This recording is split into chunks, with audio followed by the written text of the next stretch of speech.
Welcome back to CBSN and our continuing coverage of the Democratic debate. Joining me now from Milwaukee, Wisconsin is Jeff Weaver, Bernie Sanders campaign manager. Thanks for being with us, Jeff.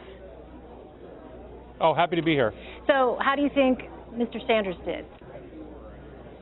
Well, I think, he gets better every debate. I thought he did really well this debate.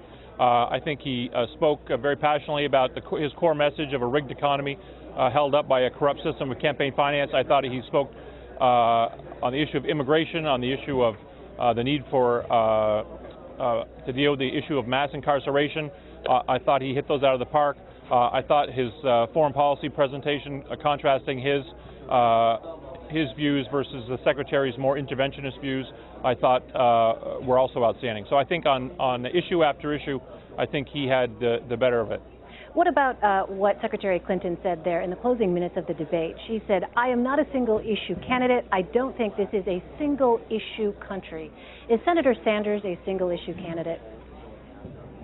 Well, I think people who watched the debate tonight, it's a little bit laughable, I'm sorry. I think people who watched the debate tonight who saw him talk about the economy, talk about campaign finance, talk about immigration reform, talk about race relations, talk about health care, talk about mass incarceration, talk about foreign policy, talk about women's rights. I think anybody who watched it didn't sort of get where that was coming from, but I don't do the strategy on the other side. Let me ask you, though, at one point Senator Sanders says he thinks race relations would be better under him as president than President Obama.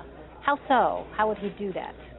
Well, I think the point that he was making, and I think it was actually the Secretary was making as well, is that both of them would work to improve race relations in this country once President Obama's term is up. I think it is incumbent on every president to work to help improve race relations in this country, to create a more inclusive society, and to celebrate and welcome the diversity of America. So I think in terms of any president, we would hope that they would work to make America a more inclusive country. We certainly are not where we need to be.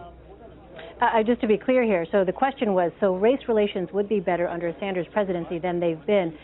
Senator Sanders, absolutely. So where exactly has Senator Obama been, President Obama rather, been deficient? No, that's not the point at all. And if that's the point, if that's what you're taking away from that, I think you're totally misreading it. Look, President Obama has made great progress in a number of areas, including in race relations in this country. But there is still work to be done. I don't think anybody who sees what's going on in Flint can deny that we have a great amount of work to do to make a more inclusive and just society. I mean, that's absolutely just the fact. And Senator Sanders has said many times that as president, he will fight to defeat institutional racism in this country.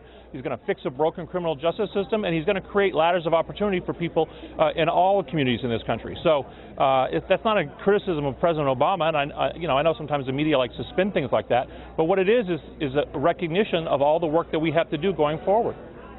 Jeff, we saw Senator Sanders meeting with Reverend Al Sharpton in Harlem this week.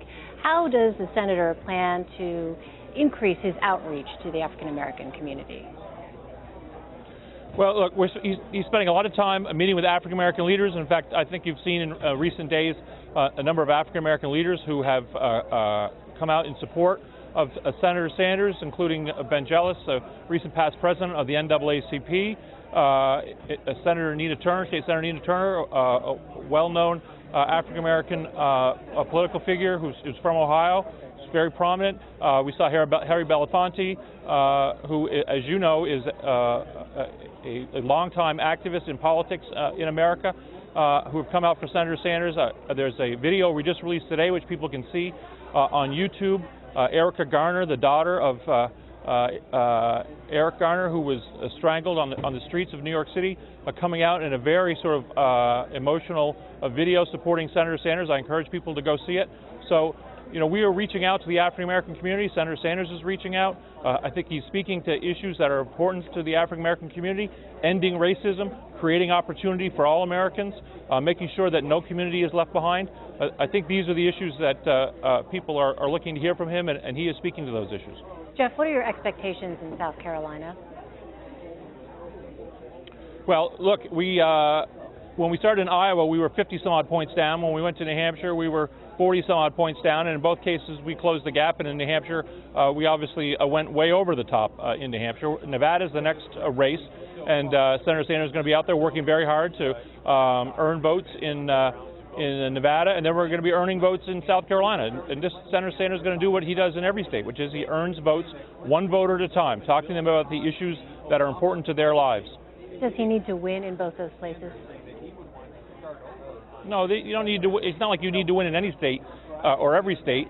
The Democratic primary process is one based on proportional representation, and so if you come relatively close in states, you leave with the same number of delegates. And at the end of the day, this is going to be a delegate fight all the way to the convention. Senator Sanders is raising large amounts of money in small contributions from over 1 million people online. He has the financial resources to go toe-to-toe with the Secretary's Wall Street-funded campaign all the way to the convention. And so this is going to be a fight for delegates in every single state. That's not to say that he is going to win every state, but we, at the end of the day, are going to win more delegates and win the nomination. I want to open it up to our other panelists in just a moment, but very quickly, Jeff, Secretary Clinton said, "I do not believe a vote in 2002 is a plan to defeat ISIS in 2016. It's very important we focus on the threats we face today." What is Senator Sanders' plan to defeat ISIS? Well, he has laid out his plan to defeat ISIS, which is to create a coalition of Muslim countries to provide troops on the ground, to provide support from the air and financially from the U.S., from Russia, from our Western allies, and to go after ISIS and crush them. That's been his plan that he has articulated, and that's how we're going to defeat them. He is not for unilaterally sending in America's sons and daughters into the quagmire of the Middle East to carry all the water for everybody. We need to have a coalition of countries who are going to go in there and crush ISIS, and it can be accomplished. All right, I want to open it up to our CBS News senior political editor, Steve Gigaris. He is there in Greenville, South Carolina. Steve, did you have any questions that you wanted to ask Jeff? I would like to know, Jeff, what do you think of this idea that the Clinton folks, the Clinton campaign, they're trying to maybe suggest that Sanders is part of the establishment, having been in Congress for 25 years, having a whole series of votes that they can point to as evidence. What is your take on that, as somebody who is trying to attract sort of this anti-establishment voter? Yeah. Well, look, Senator Sanders has been in the Congress for a long time, fighting for working class people and middle class people against a trench of powerful interests in this country. Everybody knows that, and to suggest that he's part of the establishment, I'm sorry, it's a little bit laughable. All right, Jeff Weaver, Bernie Sanders campaign manager, thank you so much. Thanks so much. Happy to be here.